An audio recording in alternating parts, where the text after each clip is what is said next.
اور میں ہوں نائلہ بھٹی۔ شامل کرتے ہیں اب تک کی اہم خبریں۔ 13 اگست 1947 یہ آل انڈیا ریڈیو لاہور ہے۔ آپ ہمارے اگلے اعلان کا انتظار کیجیے۔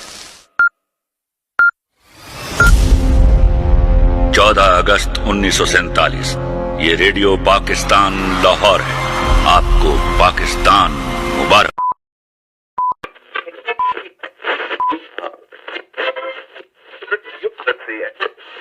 السلام علیکم۔ پاکستان براڈ کاسٹنگ سروس، ہم لاہور سے بول رہے ہیں۔ 13 اور 14 اگست سن 47 عیسوی کی درمیانی رات 12 بجے ہیں۔ طلوع صبح آزادی۔ ریڈیو پاکستان FM 101 سیالکوٹ میں پروگرام پروڈیوسر میڈم انجم چودھری نے ریڈیو کے عالمی دن کے حوالے سے FM 101 سیالکوٹ میں ایک تقریب منعقد کی اور ریڈیو کا عالمی دن پرجوش طریقے سے منایا، اور آج کے جدید دور میں ریڈیو کی اہمیت پر گفتگو کی گئی کہ نت نئی ایجادات کے اس دور میں بھی ریڈیو عالمی سطح پر نہایت مقبول اور قابل بھروسہ میڈیم ہے۔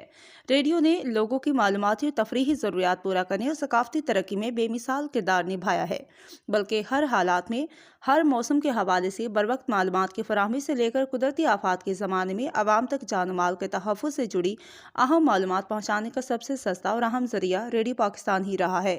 اور اس موقع پر FM 101 سیالکوٹ کے تمام RJs اور ریگولر لسنرز نے شرکت کی اور کچھ خاص مہمانوں نے شرکت کی، جن میں نمایاں صدر بار ایسوسی ایشن سیالکوٹ عرفان اللہ وڑائچ اور صدر Sialkot chamber of commerce Ikram ul Haq نے، ان کے ساتھ executive member chamber of commerce Sialkot Abid Chaudhry, Habib Tahir اور ایڈوکیٹ رانا محمد مبین، بابر صدیق دختر سیالکوٹ، ساجدہ چودھری سوشل ایکٹیویٹ، عابدہ فاروق اور سحر مرزا اور شہزاد نقوی اسلام آباد سے، اور مرزا عبدالشکور رانا بیدار منچ، اور دیگر مہمان اسٹیشن ڈائریکٹر فاروق وحید آسی اور پروگرام پروڈیوسر میڈم انجم چودھری اور ریڈیو کی پوری ٹیم نے تقریب میں شرکت کی اور کیک کاٹا۔